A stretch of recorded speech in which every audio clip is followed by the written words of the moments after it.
RPA Federationists. Welcome to another episode of White Canes Connect, presented by the National Federation of the Blind of Pennsylvania. My name is David Goldstein, the first vice president of the NFBFPA. Joining me today, as always, co-host and White Canes Connect creator, Lisa Bryant. Lisa, how are you today? We're back. I'm doing good. I'm glad to be back. Glad to be back on our track with the podcast. As folks know, we had our national convention, which we'll get into, that's the topic of this episode. And unfortunately, some of us came back sick, including yours truly. So it's nice to be back on track. And this is a very special episode. Yeah, this one is a lot of fun because of getting the folks who were first timers to either send voice memos in or give a call to 267-338-4495, which you can do at any time. You don't have to have a special reason because it's a national convention, state convention. You could say, hey, this is what happened to me today when I went to the supermarket. Whatever you've got, questions, comments, show ideas, tips, tricks, stuff that happens to you when you're out and about during your daily life, give us a call and let us know.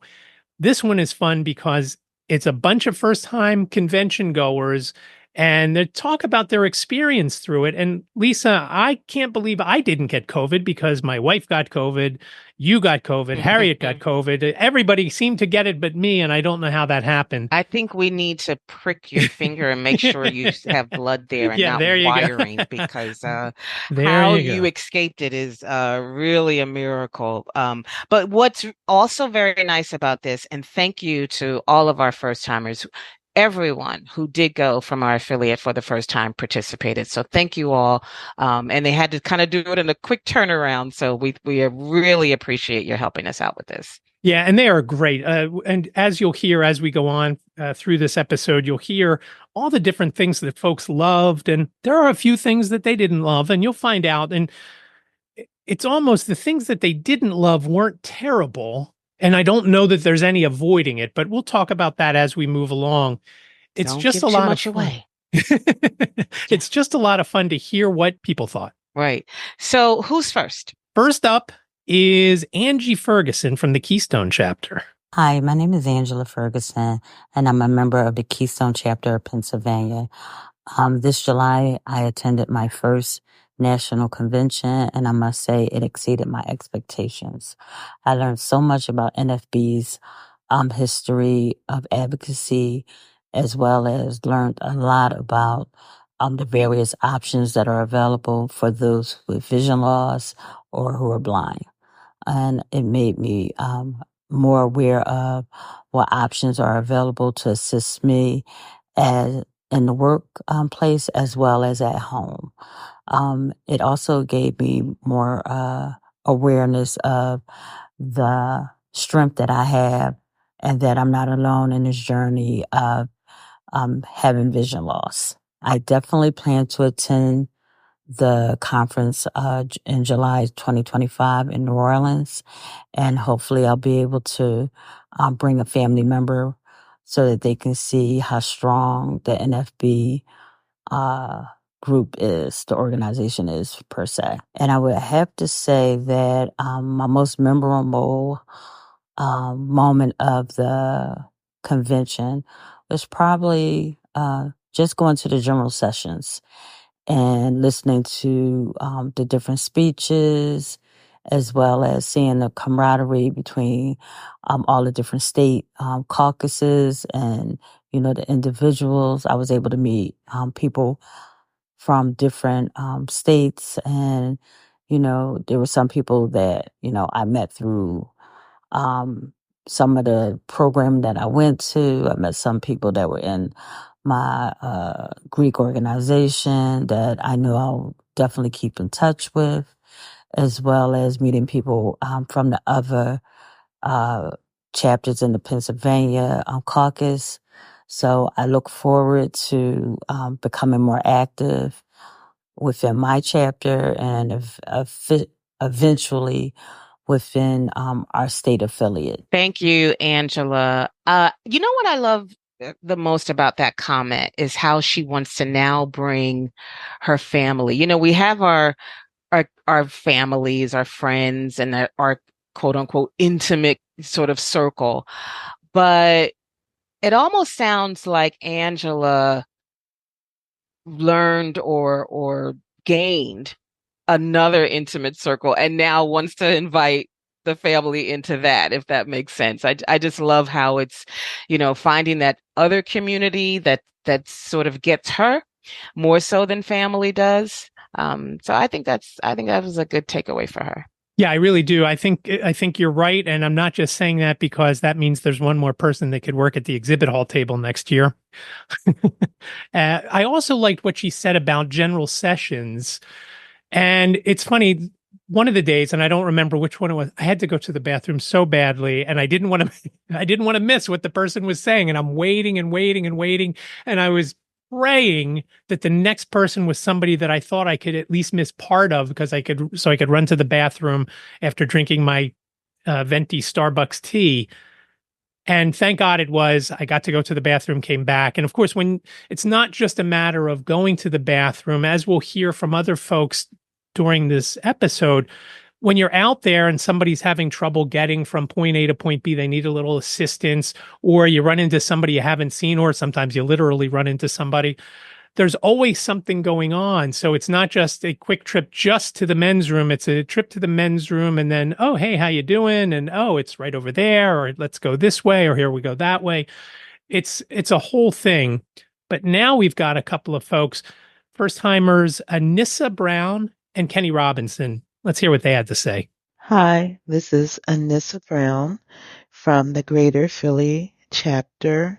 I expected to learn more about our organized movement, and I did. There was so much to do and so many blind people just supporting each other in our efforts to secure opportunity for the blind and just to exceed the expectations of what blind folks can do. I was amazed by the talking signs, people giving directions to others in an organized way as much as possible, being that there were so many large crowds, different seminars from just the mock trials showing how our legal department and our lawyers are fighting for opportunities and making these theme parks more accessible to us. It was just great to see it in action. Knowing the NFB pledge, just the words became life to me. They became real. I could see and feel the energy of each person who's working toward that goal of securing opportunity for blind people, raising expectations for them in the public's eye and for ourselves to know the things that we can do was just really great. I went to so many different seminars. There was too little time to get them all in, but I'm looking forward to the next convention in New Orleans to try to do some things I couldn't do on this first convention. But I did have a chance to sit through the performing arts division, how great those talented artists were performing, singing, playing instruments, and just being just the voice and American Idol ready. And I was just privileged to be there, even for the low cost of just being in that room. It was just so much energy and support for them. And also, it just gave me encouragement to know that, I could do things like that. Maybe not at that level, but, there's a place for me if I wanted to do something like that. And I'm glad that the National Federation of the Blind Convention showcased such great talents. I will remember this for a lifetime to see what they have been doing and where we are now. Also, I was really amazed at the recreational division. They had a space where you could participate in axe throwing and rock climbing. Who would think that, these things would be available to us who are blind and low vision, but they are. And it was just really great to be an onlooker. And I didn't get a chance to actually do it myself, but people that I knew did, and they just loved it. So we're also trying to see if we can get something like that started up in Pennsylvania, because we don't have a division here for that, but that would be so cool if we did. So in the general sessions, the resolutions were great. That embraced the philosophy of the Federation. I was just amazed to see how hard at work our board members are, and just our members on every level are at just putting us out into the community for the blind and for those who are not blind to see and understand why it's so important for us to fight for rights that I didn't even know we didn't have until I was there. So a lot of resolutions were brought to the floor and passed. And it was just great to see that this started with us, blind people, just living their everyday lives and seeing that they needed more opportunities and they're able to have a voice that can be heard and that makes a positive impact for themselves and for blind people all over. So I was really privileged to be there to hear that. The banquet was great. The food was awesome. And of course, hearing from President Riccobono, his address was just amazing. And to see how down to earth he was and speaking to us, he lives his life just like the rest of us do. And he experiences similar situations as us, just even going to just doctor's appointments and just taking care of your own family, and just sometimes how there's miscommunications with even technology, how information is sent to us. He gave an example of him taking his daughter to an appointment, but the information or the records went to his wife, and they had to get that straight. So just knowing how to get things done without losing our cool and having a hot head, just the challenges that we face, to just get common things done. It was just really nice to see that he's a regular person, just like the rest of us, even though he is our beloved president, but just to see that he's not out of touch with everyday occurrences, and we all can relate to what he's experienced. Who hasn't gone to a doctor's appointment or even a pharmacy where, your information wasn't there, or it was the wrong information and you had to wait, or you had to express to somebody, look, I have an urgent need that needs to be cared for now. And you can talk without using expletives or, having a meltdown. So it was good to hear that, he kept his composure so that we can too and still get the outcome that we expected. I am so looking forward to our next convention in New Orleans. I'm already making plans for it, and the subsequent ones in Austin and Chicago. So I definitely would like to go to those conventions. So I'm working on plans now to make sure that I can get there. Also, one of my memorable moments was when I was walking down the steps to get to banquet, and lo and behold, our Vice President Pam Allen and her husband Roland Allen were both coming down the steps, so that was pretty cool running into them. And I asked her for a hug, which she graciously gave to me. So I felt like a rock star, and that was just really nice. I'll always take that with me, that she was so kind. And the other thing is those days that convention started till it ended, it did really seem short. I don't know if we can lengthen the amount of days of national convention. We'll see about that, I guess. But, it just was a lot in those few days. And I met so many people from many different states, New Jersey, Arizona, of course, our Floridians, our hosts, they were just so great in the hospitality suite and just being helpful wherever they could be.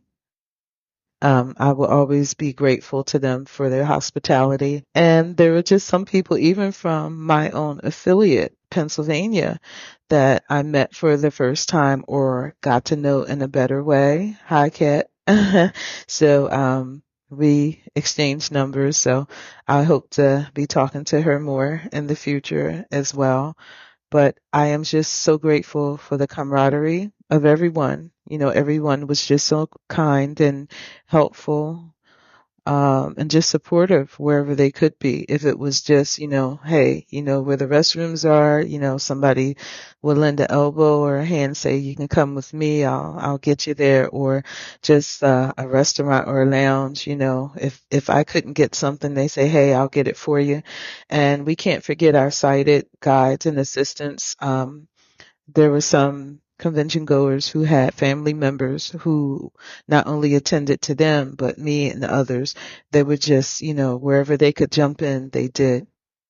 And I'm thankful to all of them. So again, I have a greater understanding of the National Federation of the Blind and why they exist. I see the skin on bones since I've heard so many great speakers from different affiliates and our president, vice president, our board members, current and those who were stepping down. It's just a great organization to be a part of, and I'm so grateful that I'm in it. And thank you for allowing me this time to share my thoughts. Kenny from Keystone chapter. I had a good time at the convention and met my expectation. I will go back again. I will return. Well, Kenny is a man of few words, but we got his point. He's convinced enough and had a great enough time that he will be a repeat offender, so to speak. Yes, indeed. And speaking about offenders, Anissa mentioned the axe throwing. Now, I wasn't originally going to do that because I was going to do the blind baseball, and that was a little bit different than that I expected. So we came back from the blind baseball in time to do the axe throwing, and that was a lot of fun. And I can't wait. I hope they have it again next year, maybe with bigger axes. I don't think anybody lost any limbs, but it was a lot of fun. And did you try that, Lisa? I did not. Someone will touch on why I did not later, because as you know, there are multiple things scheduled at the same time. And I chose to go to the talent show. Someone upcoming is going to talk about that. In fact, is that who we have next? That's who we have Kosi next. Yeah, we All have right. Kosi and followed by Rabbi Lenny. All right, so let's listen. Hi, I'm Kosi Asabere, calling in from Philadelphia, Pennsylvania. I am a member of the Keystone chapter of Pennsylvania and the Greater Philadelphia chapter of Pennsylvania. I am a digital accessibility engineer and disability inclusion advocate. And this was my first time attending convention. I was really impressed by the sheer number of talks related to accessibility. I had the opportunity to connect with some colleagues in the field. I had the opportunity to network with leaders in the space. Google, Amazon, Vespero, Be My Eyes, Ira. There's a lot of great work happening right now. And it's just a really exciting time to be in the digital accessibility space. So it was really a chance to share ideas, learn about the latest in innovations, and make new contacts. So some of the highlights of this convention for me, apart from hearing President Mark Riccobono speak at the banquet and some of the talks at the general session, probably are the division-related meetings. Really enjoyed attending the National Organization of Blind Black Leaders, the Assistive Technology Instructors group, and the Science and Engineering sessions as well. These were groups I always wanted to be a part of, and now I have the opportunity to follow up and contribute on a greater scale. But some of the really fun moments were some of the randomness that happened in between the talks and the planned events. I made so many new friends, so many contacts. I was able to catch up with old friends that I attended. That I met at the Colorado Center for the Blind. Was able to get to know my chapter members on a deeper level. Even had some excursions outside in Orlando with them. So all in all, it was such an enriching experience. The only real feedback I have for the convention is towards the end, there were a lot of events that were overlapping. So for example, the talent show happened at the same time as the documentary Unseen. And then there was the sports and recreation activity night, and I wanted to attend all three of them. So I just wish they could have been spaced out in a way that, I got to see a few more of those, instead of trying to hop from one to the next. But the feedback I got going in to the convention was, there's no way you can attend all of these events. And so don't even try. And that actually is very true. So the ones that I wasn't able to attend this year, I'll just try for next year. That's the beauty of it. So to answer that last question, I definitely will be back 2025, New Orleans. Super excited. This was an amazing experience. My name is Rabbi Lenny Sarko. I was both a first-time attendee and a presenter. Overall, the conference lived up to my expectations. It was larger in attendance and space than I anticipated. This caused a small problem in that my wife, who was my helper to get me around when we attend conferences, did not like walking great distances. As the conference was spread over 2 hotels and a conference center, the amount we needed to walk was far greater than we would have hoped. The largeness did, however, allow us to meet a variety of people from a number of places, and that was a benefit to the size. My most memorable moment came as part of one of my presentations. I was asked to do a seminar on a Hebrew Braille Sefer Torah I created, but was also asked to lead as a rabbi a Friday night Sabbath service by the National NFB Jewish group. As this has not been done before, they did not know how many people would show up to such an opportunity. They placed us in a large presidential suite. We ended up with standing room only. It also gave me an opportunity to use the Hebrew scroll in the way it was meant to be used. The people attending the service were wonderful. They participated, sung, talked to each other, smiled, laughed, and overall created an atmosphere of real joy. Yet these people did not know each other prior to that evening and came from all over the country. It was a celebration, a time of real joy in which all felt a part. That night and at that time, it was as if we were all one happy family. It was an experience I will never forget. My biggest issue with the convention was that most of the other sessions I wanted to attend conflicted with the times I was presenting. This was a major disappointment, and there was nothing I could really do about it. Just the luck of the draw, I guess. My only other comment is that the social gatherings that were planned seemed to be at the beginning or very end of the conference. Due to my job and other commitments, I could only spend the end of the week and the weekend at the conference. Again, this minimized my ability to meet new people. I know that NFB had much politics to get through, but for me that had minimal interest. I wanted to have more opportunities to mingle and talk with others, and maybe it was because of my first time at this kind of convention, I just did not know where to go for such interaction. I was overall happy with the experience, and if I would attend future conferences will depend far more on my ability to coordinate the time off from my work responsibility to be able to do so. I thank you, Rabbi Lenny Sarko. So thank you, Kosi. Thank you, Rabbi Lenny. And as a typical first timer complaint or observation, it's really hard to pick and choose because you have so many great things going on at the same time. I remember as a first timer, that was very overwhelming for me. And I was kind of upset about it. Like, why are you, making me choose between, these wonderful things going on at the same time? So that's kind of a good problem to have. But it's something that I think, as Kosi mentioned, now that she knows, she can plan, okay, well, this year I did this activity and hopefully it'll be offered again in the following year. So you pick and choose as you gain your convention wings. Right. And next year it'll be the axe throwing. Hopefully they have that again, because that was a lot of fun. I'm not going to lie there.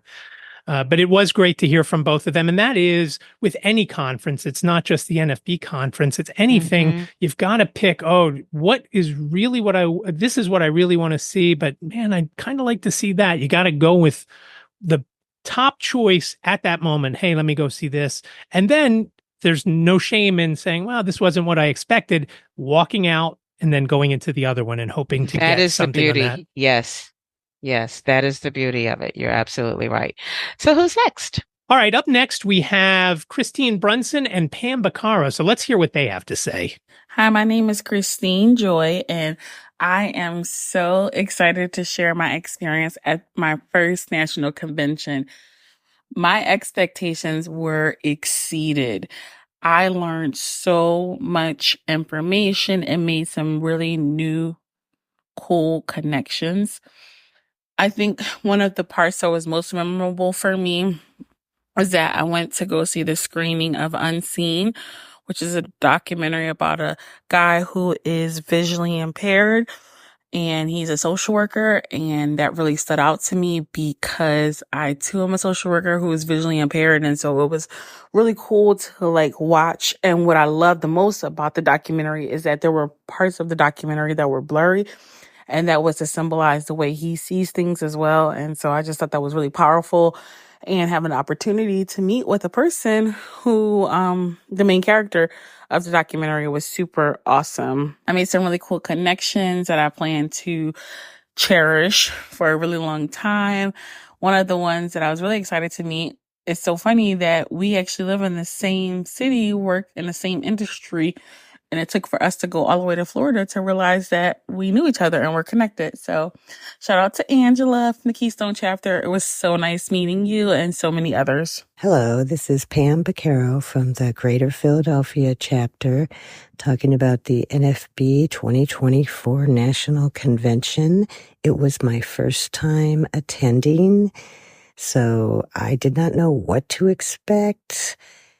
And anything I expected, it definitely exceeded those expectations. It was awesome. It was so educational, motivational, and a whole lot of fun. I met a lot of great people. I will be following up on a lot of contacts. It was just incredible. That's what I can say. I will definitely be back again to attend the next one in New Orleans. Yay! But otherwise, I just want to say thanks for all the help and support. It was so welcoming there. I went to events by myself and met people. It was great. Thanks, guys. Love y'all. I love Pam's enthusiasm. Thank you so much. And I think it's so interesting what Christine talked about, meeting Angela for the first time in Orlando, even though they're both from Philadelphia and they work in the same field. But see, that's the kind of, and this is what I think a lot of our first timers commented on, the people you meet. Now, they may very well be from across the nation, but they might even also be in your own backyard.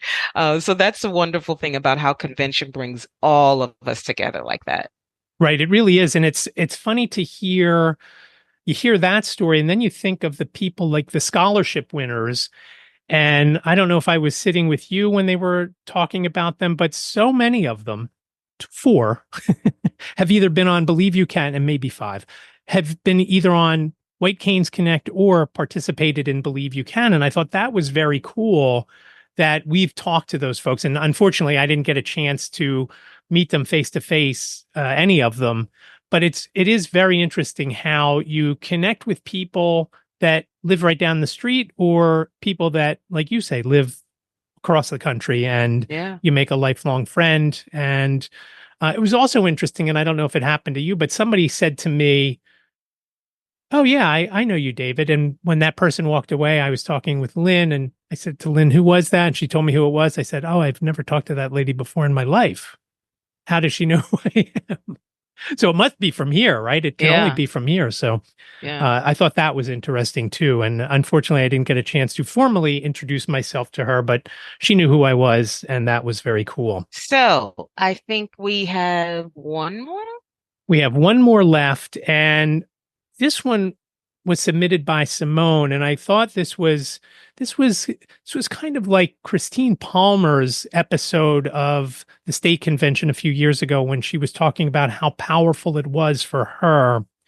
And the story that Simone tells about not being able to read to her nieces, and then finding something that allows her to do that now. Again, very powerful, I think. Yeah, let's listen. My name is Simone, and I'm from the Greater Philadelphia chapter. My most memorable moment, let me tell you, I have maybe two, but I'll choose this one because it was the first one. So just to give a little background story, I have two twin nieces, and when I was over the house and I was playing with them, it's happened about maybe twice now, where one of them would run up to me and say, Auntie, can you please read this book? Can you please read this book?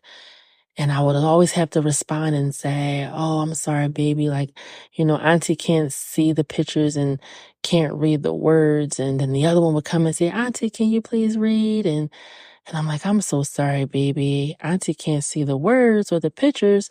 But then I would try to turn it around and say, okay, well, tell Auntie what's on the page. What do you see? What's this and what's that, to try to, take the light off of me in that moment, instead of making like a sour moment. But it was a sad moment for me. Because I can't read these words, I can't see these pictures. And of course, yes, I could use the assistive technology devices, or I can even use the apps on my phone. But sometimes you just want to be able just to open up a book and read it. A simple moment like reading your nieces a book. And I would talk to my sister about it, like, man, I gotta find me a book. I gotta find me a book that I can read to them and not have to keep denying them of that moment, that memory, to have Auntie reading to them. So fast forward to convention. I go to the exhibit hall, and one of the first places that I went to was the table for Inside Ability books with author Crystal Boatneck. I hope I'm saying her name correctly.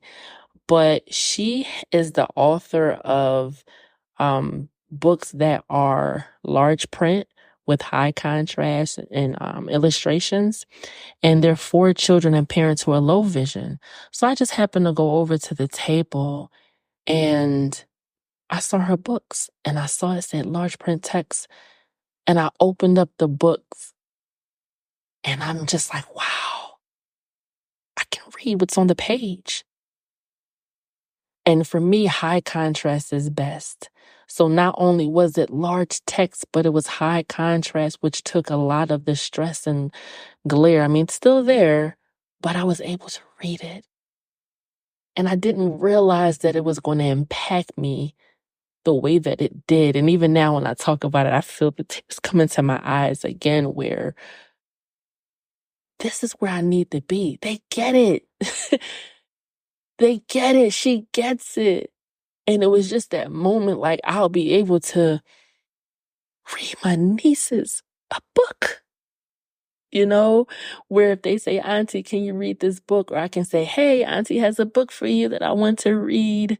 And it's more than one. I had a moment and it just hit me and I broke down and cried to the point where Crystal, the author, she comes around the table and we just had a moment of embrace. It just felt so good. It's like, yes, this is my community. It's so good to be amongst the majority. So many times we're feeling like in everyday life we can be the minority, but it's just something about convention that offered this connection and provided me an opportunity now where I can just have a normal moment with my nieces. So would I attend convention again? Absolutely. Absolutely, I will. There's something about the power in convention. With it being my first time, of course, I did have, so many expectations, but I don't think you can really fully prepare for the full experience. I appreciate the time I was able to share with my local chapter as well as those within the affiliate. I think it's something that everyone should experience. Being empowered, being encouraged, being motivated to come back to home, my local area, and see how I can continue the part that I do for my community. But just even as an individual, those days where I'm down and those days where I get frustrated, I'm just reminded, like, look at all those people that were at convention. Look at the experiences you had. Look at the people you were able to meet. All I could just say is the power of convention. And that's absolutely something that I want to experience again.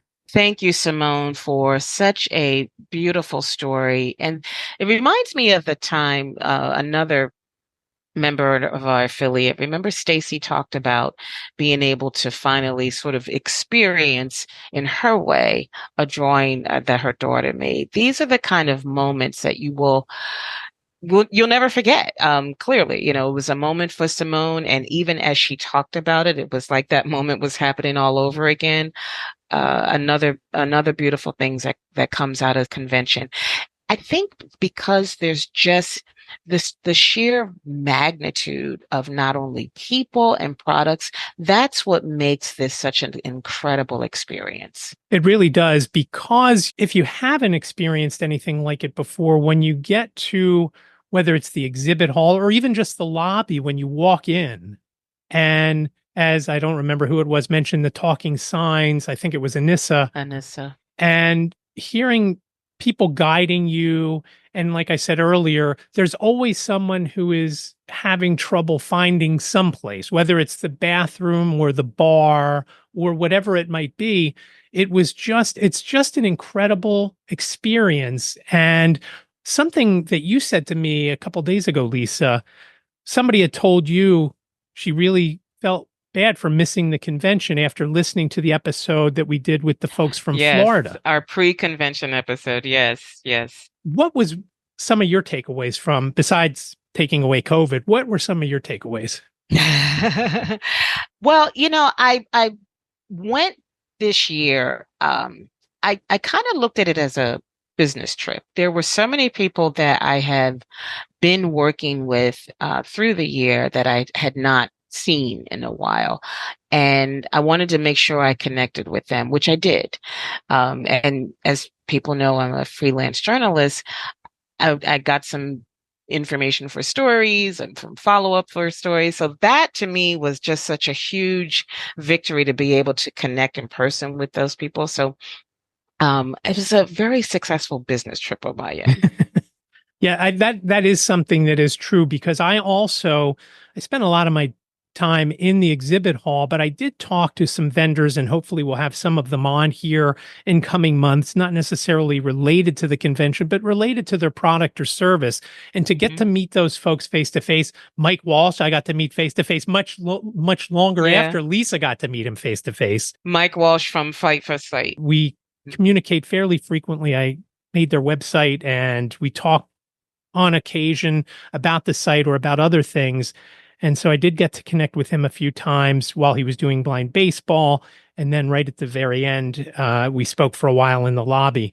But the other thing that one of the great things that I did while I was there, and it wasn't an NFB sanctioned event, it was the screening for Don't Look Now, which is a TV series. It was the pilot of this TV series that hopefully someone will pick up, about a school, a fictitious school for the visually impaired, which I'm not sure I can say that, for the visually impaired and blind in Arizona, although it was filmed in New Mexico. I got to meet the cast and the crew and hang out with them for a bit. I got to see some other friends who, again, weren't necessarily at the convention, but got to hang out with them for a little bit. And that part is always a lot of fun. And it's just always fun to be able to go and do. We, as a chapter, the Keystone chapter, got together to go have dinner one night where we all hung out together. That was a lot of fun. Next year is in New Orleans, as a few folks have mentioned. It is not over the 4th of July holiday, though. It is a week later, the 8th. I think it was the 8th to the 13th. There'll be more on that in the coming months. Yeah. We'll keep you posted on when you can sign up and register and make your hotel reservations. It's important for you to get your hotel reservations as soon as possible, he said, after many coaxing from different people to me to make sure I got my reservation in so I could stay in the main hotel, because there's nothing worse than, I know this year one of the hotels was close, but a couple of them were not, where it wasn't walkable. Last year, I missed the boat, but the hotel was right down the street from the main hotel, which I was fine with. But it's important that when the hotel rooms open, you make your reservation so you get into the main hotel, because it just makes it a lot more fun. There's a lot less you have to do and worry about when you're in the main hotel. I can't thank our first timers enough for such really awesome feedback. So glad that everyone overall, I mean, every single comment was positive. And again, the only negative was that there's just too much to do at the same time, which is not really a negative when you think about it, you know? Right. So overall, 100%, first of all, participation from everybody. And it sounded like everyone just had a fantastic time. Everyone's committed to going again next year, which is also exciting. I'm going again next year. Wow, that early. You're committed that early. Yes, that is awesome. I am. I'm in. I know Liz is very excited to go to New Orleans. I like, and I, not that I didn't like going to Orlando, but I like going to a city. It was great last year in Houston, where you could walk out, and especially in Houston, there were there were restaurants all around the hotel because it's in the middle of the city. The ballpark was close. Everything was close. In New Orleans, same thing. You're going to be in the city, and there are 2 main hotels there. And so that should be a lot of fun. Liz is excited to go to that, and hopefully she won't come home with COVID again. But I am in for next year as well. So before we go, I did want to bring up one more thing, and that is about state convention coming up in Erie in November. The early bird registration goes until September 1st. So you have about a month to register at the initial price of $25. You can pick all your meal choices, and I'll have a link in the show notes going to the page where you can register, and you could read all about the different hotels and about the convention center. The convention center looks outstanding. If you are not in the Erie area, there is a bus running from Philadelphia to Allentown to Harrisburg and to State College that will take us there, a charter. We're not sure of which route, how we're playing connect the dots there yet, but there is a bus running. The cost for that bus is $120. If you're interested, please reach out to us here or your chapter president, and we can get you on the list. There's a $25 deposit required. All the full payments are due by September 1st for that. But that is in Erie. The bus will leave on the 6th of November, returning on the 10th of November. A lot of great things planned. I'm doing the Tech and Care of Business segment again on Thursday afternoon on the 7th. There is a whole host of things. This year, we're going to have bingo like last year. There's auction like last year. There's 2 more meal options this year. Both Thursday and Friday will have a pasta bar. Friday will have a taco and street corn bar. So that sounds like a lot of fun. Again, it's going to be in Erie the 7th through the 10th. The bus, if you need to get on that, is the 6th. So we get out there the day before because Erie's not around the corner for us here in southeastern Pennsylvania. Well, again, thank you, everybody. And thank you for your patience as we sort of had to regroup for a minute there. And hopefully you didn't miss us too much. And we're back. I hope they really, really missed us. Although we didn't get any calls or emails. Hey, where are you? So maybe they didn't miss us. But like Lisa said, thanks to all the first timers, and it literally was all the first timers who sent in the voicemails and voice memos. We really appreciate that. And it's great to hear from all of you. And like I said earlier, you can always reach out. Whatever you've got something you want us to know, you can give us a call at 267-338-4495. You've got up to 3 minutes to leave your name and town and whatever your statement, question, comment, whatever you've got. Let us hear from you. Again, 267-338-4495. And if that's not your style, you can email us at whitecanesconnect@gmail.com. Lisa, what a great time in Orlando, and I'm glad you made it there. And great show today, I think. Great show indeed. Thanks, David. Thanks, everybody, for listening. Thanks for listening. Take care.